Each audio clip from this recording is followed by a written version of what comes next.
Nouvelle édition de Midi au Caire. Amorçons notre rencontre avec cette nouvelle concernant le chef de l'État, le président Abdel Fattah el-Sisi, qui a reçu le vice-premier ministre et ministre qatari des Affaires étrangères, Cheikh Mohammed Abdelrahman El Thani. Lors de l'entretien, le chef de l'État a souligné l'intérêt de l'Égypte à réaliser la coopération et la solidarité arabe comme trajet politique adopté par l'Égypte. Le président Al-Sisi a aussi envoyé ses salutations à l'émir du Qatar, Cheikh Tamim bin Hamad Al Thani. Il a également salué les dernières évolutions survenues concernant les relations entre l'Égypte et le Qatar. Le président Al-Sisi a souligné qu'il espérait une progression de ces relations dans divers domaines.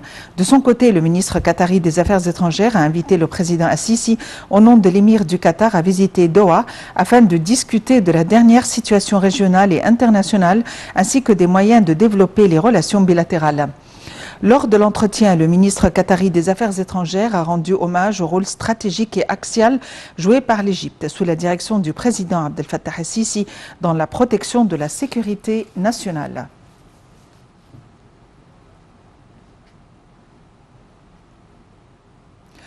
Le président Abdel Fattah el-Sisi a reçu hier M. Mostafa Berraf, le président de l'Association des comités nationaux olympiques d'Afrique, l'ACNOA, et ce, en présence du ministre des Sports, Ashraf Sobhi, et du président du comité olympique égyptien, Hicham Hattab. Selon le porte-parole de la présidence, M. Berraf a offert au chef de l'État l'ordre de mérite de l'ACNOA, une des plus hautes distinctions dans le domaine des sports en Afrique. Plus d'informations avec Randa Ahmed et Shahinez Ismail. Le président Abdel Fattah el-Sisi a accueilli hier le président de l'Association des comités nationaux olympiques d'Afrique, ACNOA, Mostafa Berraf, en présence du ministre de la Jeunesse et des Sports, Dr Ashraf Sobhi, et du président du comité olympique, Hicham Hattab. Le porte-parole de la présidence a déclaré que M. Mostafa Berraf a attribué au président Al-Sisi la médaille de l'ordre du mérite de l'ANCOA, l'une des plus hautes distinctions sportives du continent africain, louant le rôle historique de l'Égypte comme l'un des pays africains qui excelle dans divers sports collectifs et individuels, puisqu'il est le pays le plus à remporter les Jeux africains en long d'histoire. Ce qui renforcera la position égyptienne pionnière en Afrique au niveau politique, social, culturel et sportif. Le président de l'ANCOA a également exprimé sa gratitude pour toutes les facilités et les préparations fournies par l'Égypte afin d'accueillir sa 19e Assemblée générale au Caire, soulignant sa confiance en Égypte de réaliser un succès à tous les niveaux en accueillant les différents événements sportifs au niveau mondial et continental, en particulier à la lumière de l'expérience égyptienne accumulée à cet égard. Digne à signaler que l'Égypte dispose d'une infrastructure bien équipée au plus haut niveau, ce qui se reflétait à la dernière organisation magnifique de la Coupe du monde de handball en Égypte, qui a reçu une large reconnaissance internationale. De son côté, le président Al-Sisi a souhaité la bienvenue à la délégation de l'ANCOA en Égypte, félicitant Mostafa Berraf pour son élection à sa présidence, en soulignant le rôle important de l'association à promouvoir l'intérêt sportif au niveau continental, en tenant compte de son influence effective à rapprocher les peuples du monde et à inculquer l'esprit sportif et la fraternité entre eux dans le cadre de la compétition sportive. Le président Al-Sisi a également loué le développement remarquable du sport africain sur la scène mondiale, représenté par les performances honorables de la plupart des équipes et de joueurs africains, cours de la dernière période dans les tournois internationaux des divers sports collectifs et individuels. De même, le président Al-Sisi a affirmé que l'État va fournir les divers moyens pour maintenir la tenue de l'Assemblée générale de la ANCOA au Caire au cours des répercussions de Covid-19 en Afrique, en indiquant que l'Égypte est toujours prête pour accueillir tous les événements sportifs tout en fournissant les capacités organisationnelles, administratives et logistiques nécessaires. La réunion a également porté sur les récentes réalisations du sport africain et des plans des comités olympiques africains au cours de la période suivante à cet égard pour poursuivre leur développement et leur progrès, ainsi que les moyens de coopération entre l'Égypte et la NCOA dans le but de développer les compétences des jeunes Africains dans le domaine du sport.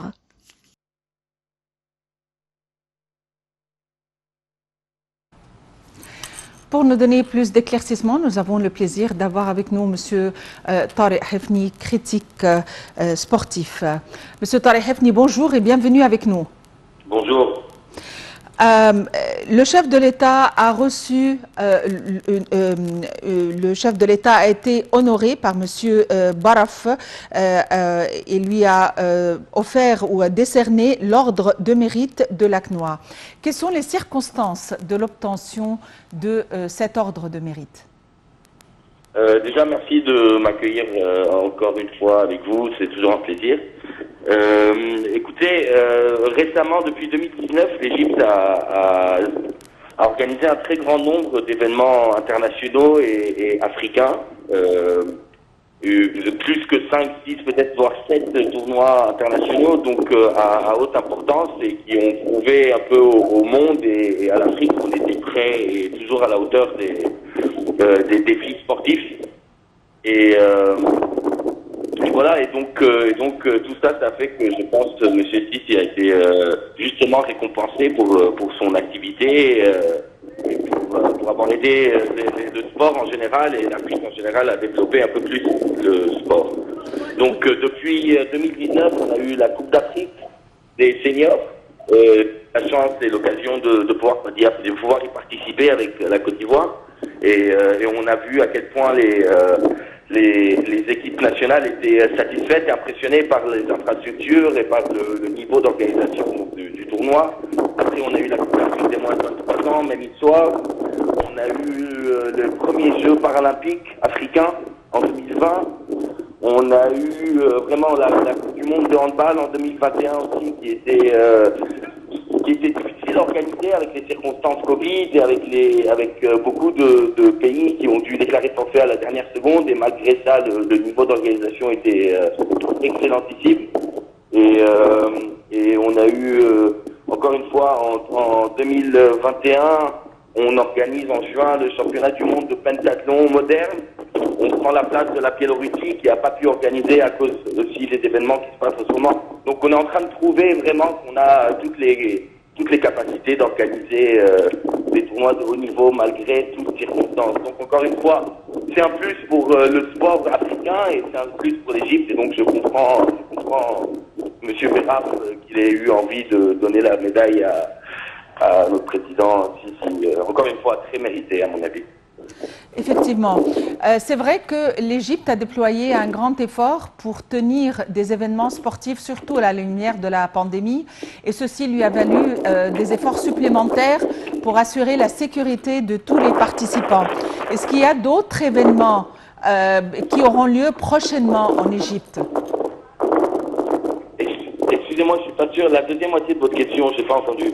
L'Égypte a déployé un grand effort pour assurer la sécurité des participants à la lumière de la pandémie. Depuis que la pandémie a perduré, est-ce qu'il y a d'autres événements qui doivent être ou qui sont censés se tenir prochainement dans la période à venir en Égypte?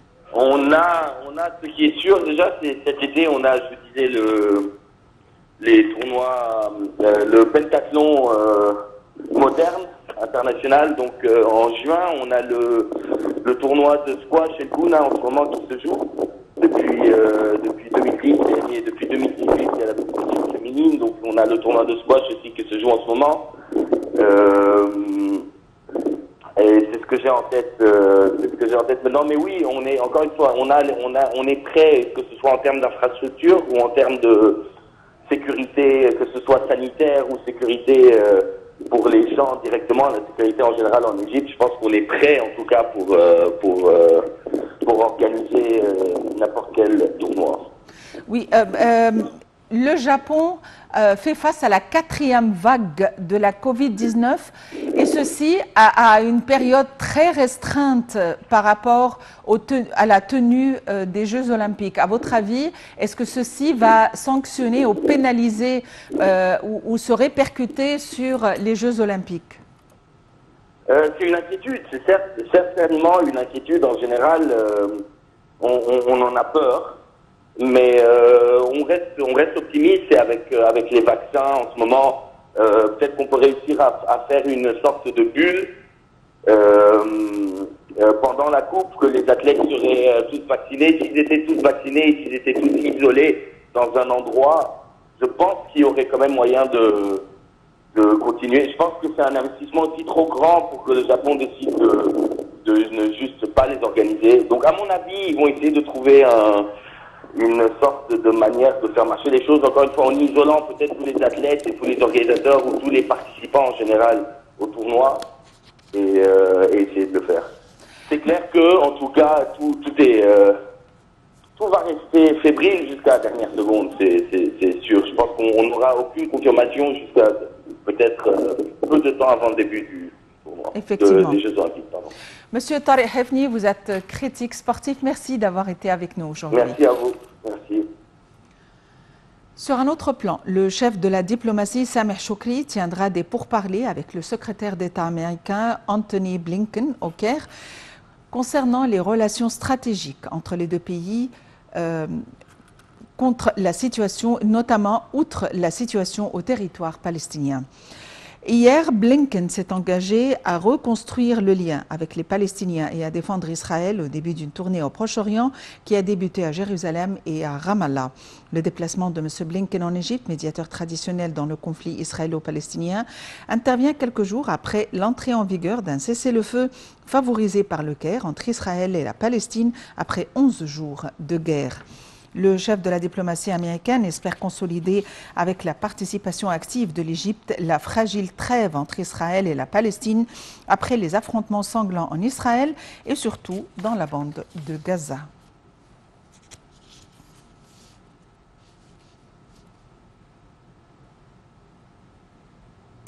L'Égypte poursuit l'ouverture exceptionnelle du terminal de Rafah pour le passage des bloqués, des malades et des cas humanitaires et pour accueillir les blessés venant de la bande de Gaza et faire entrer les aides à la bande. Selon les directives de la direction politique, le passage a été témoin du passage des Palestiniens, des Arabes et des étrangers des deux côtés.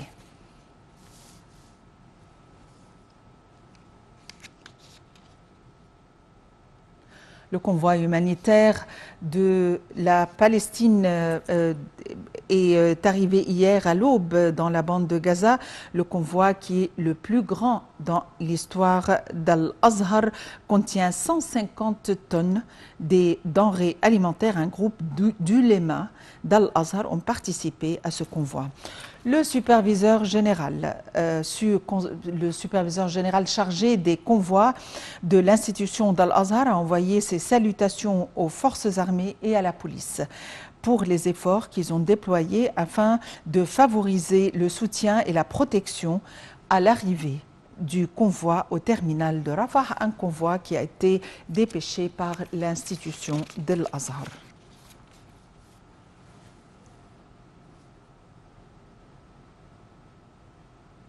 Terminons avec la Syrie où les bureaux de vote ont ouvert ce matin devant plus de 18 millions d'électeurs à travers le pays. Les bureaux de vote seront fermés à 19h heure locale et les résultats pourront être annoncés dans les 48 heures. 3 candidats sont en lice comme des faire-valoir. Le président Bachar el-Assad, l'ex-ministre et parlementaire Abdallah Saloum. Abdallah est un membre de l'opposition toléré par le pouvoir, Mahmoud par le pouvoir et les personnes qui sont dans la position ou qui sont en autorité. Le point dans ce compte rendu. Aujourd'hui aura lieu l'élection présidentielle en Syrie. Après 5 décennies de dynastie Assad, les résultats de l'élection de 2021 ne devraient pas se distinguer de ceux des autres années. Aujourd'hui, les Syriens se rendent aux urnes pour décider de la personnalité qui dirigera leur pays au cours des 7 prochaines années. Aux dernières élections de 2014, l'autocrate syrien a obtenu 89% des voix, selon le résultat officiel. Ce mercredi, Assad est sur le point d'être l'ancien et le prochain président de la Syrie. La famille Assad est au pouvoir depuis 1970 en Syrie. Bachar a succédé à son père Hafez après la mort de ce dernier en l'an 2000. Ophtalmologue installé à Londres, Bachar el-Assad prétendait vouloir apporter une véritable réforme politique au pays. Les manifestations du printemps arabe en Syrie en 2011 s'est transformée en une guerre civile. La campagne de Bachar met l'emphase sur son rôle d'homme qui a gagné la guerre et qui a de grandes idées pour la reconstruction. La campagne électorale de cette année a commencé il y a une semaine. C'est la Cour constitutionnelle suprême de Syrie qui a sélectionné 3 personnalités sur les 51 candidats potentiels pour figurer sur les bulletins de vote. Abdallah Salloum Abdallah, un ancien membre de l'autorité législative syrienne, Mahmoud Ahmad Mar'i qui participe au pourparlers de paix parrainé par l'ONU à Genève et Bachar el-Assad lui-même.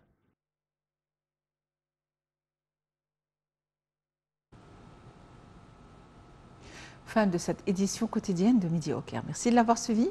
À la prochaine.